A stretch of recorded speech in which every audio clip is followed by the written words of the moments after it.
Quero aqui ministrar, irmãos, de forma objetiva, uma palavra bíblica de caráter devocional nesse tempo. E convido você, então, a estar nos acompanhando sobre o tema Escolha segundo a vontade de Deus. Então, abra sua Bíblia em 1 João 2,17 ou acompanhe a leitura na tela. Lembrando que sempre é bom deixar a Bíblia aberta enquanto ministramos, porque um texto ou outro você pode ir, que nós vamos citar aqui. 1 João 2,17. Diz assim: o mundo e a sua cobiça passam, mas aquele que faz a vontade de Deus permanece para sempre. Vamos ler todos juntos? O mundo e a sua cobiça passam, mas aquele que faz a vontade de Deus permanece para sempre. Eu quero destacar essa última expressão aí do versículo, onde diz, mas aquele que faz a vontade de Deus permanece para sempre. A vontade de Deus para escolhas sábias, escolhas sobre os aspectos, os princípios da palavra de Deus.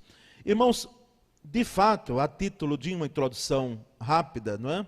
Alguns desejam que Deus, naturalmente, isso é próprio do ser humano, diga a elas o que fazer. Tem gente que quer que Deus, por ser soberano, é o Deus que, como nós falamos, como nós cremos, dirige a nossa vida, ou seja, não como robôs, não é? Mas nos dando a oportunidade de escolhas, mas é um Deus que detém todo o poder. É o El Shaddai, como diz na língua hebraica, é o Deus todo-poderoso. Então tem gente que quer que Deus diga tudo, detalhadamente, não é? As coisas do dia a dia, da vida, onde trabalhar, onde morar, com quem se casar, e aí vai. Então é como se nós fôssemos guiados, manipulados de tal forma, que as nossas escolhas, as nossas decisões, e consequentemente a responsabilidade também, no ponto de vista humano, por essas escolhas, a gente deixasse de lado, abandonasse e talvez seja muito mais confortável dizer, olha, o que aconteceu foi culpa de Deus, ou foi bênção de Deus. Esses dois polos. Onde nós percebemos, irmãos, que Deus quer que façamos escolhas que estejam em conformidade, ou seja, alinhadas com a vontade dEle. Então, Deus nos deu, por graça, não é?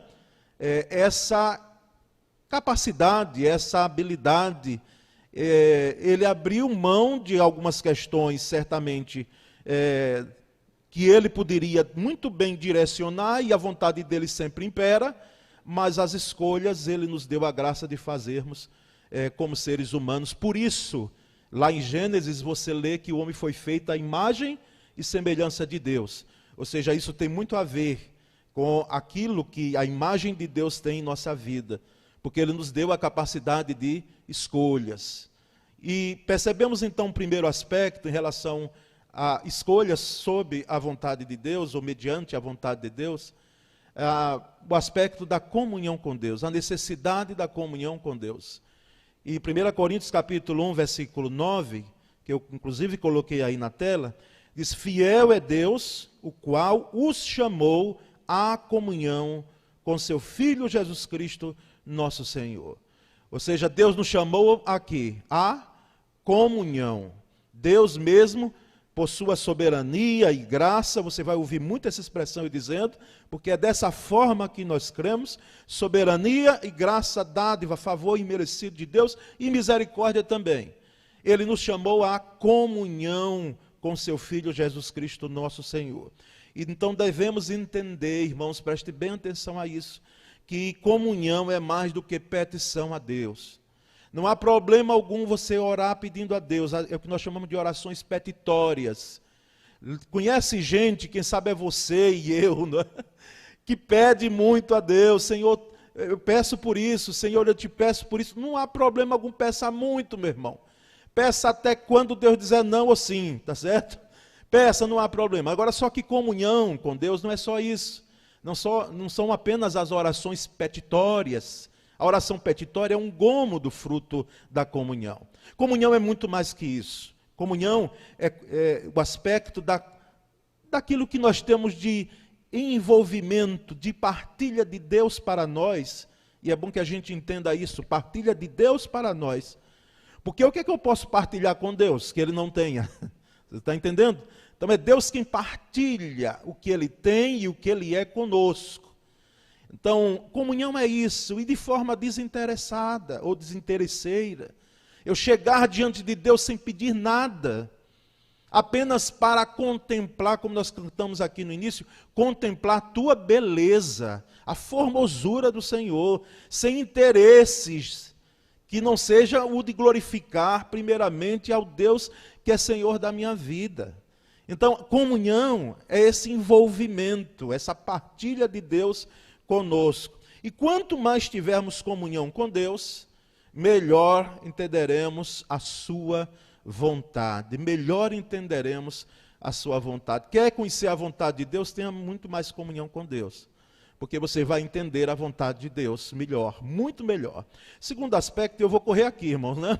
A orientação do Espírito Santo.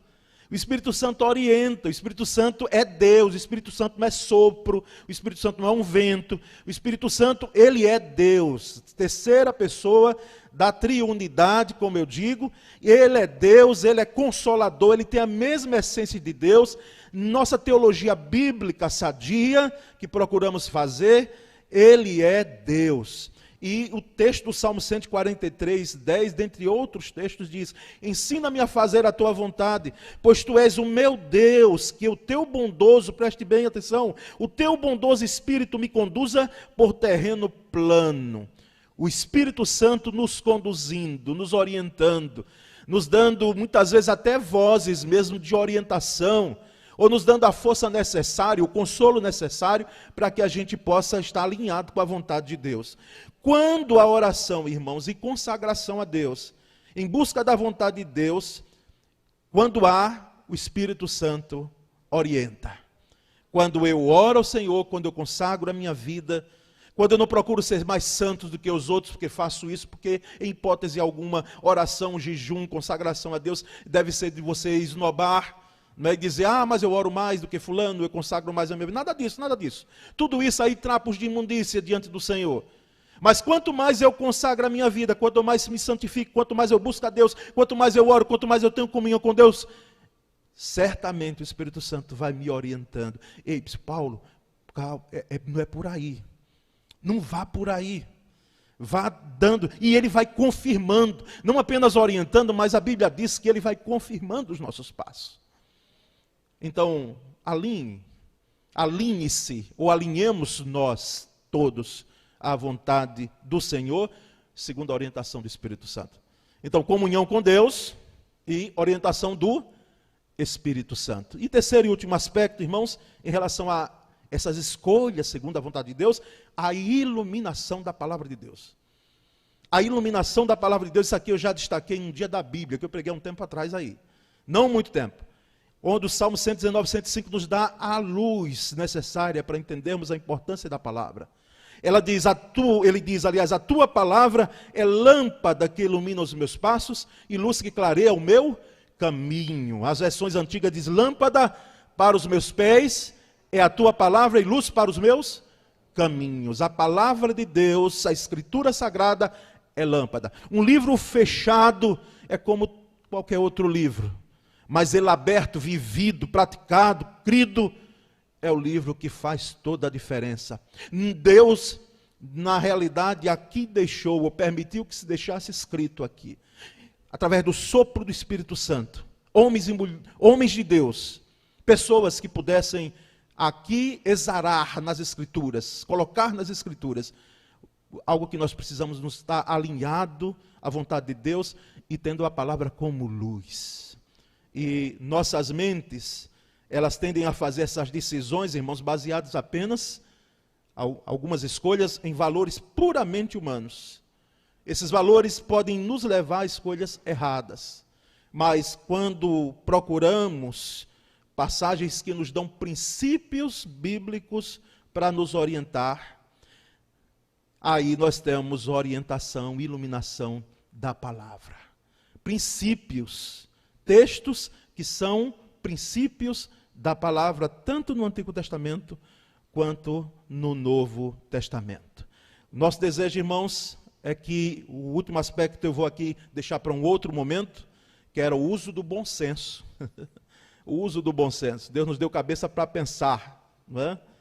Para decidirmos também pensando, fazendo escolhas mediante o que nós chamamos de bom senso. Em outro tempo, nós nos debruçaremos mais, até porque esses aspectos não são apenas esses. Existem outros que nos dão a graça de podermos estar alinhados à vontade de Deus em relação às escolhas que nós fazemos. Amém, irmãos? Que Deus nos dê a graça de podermos observar esses princípios, esses aspectos dessa manhã aqui explanados.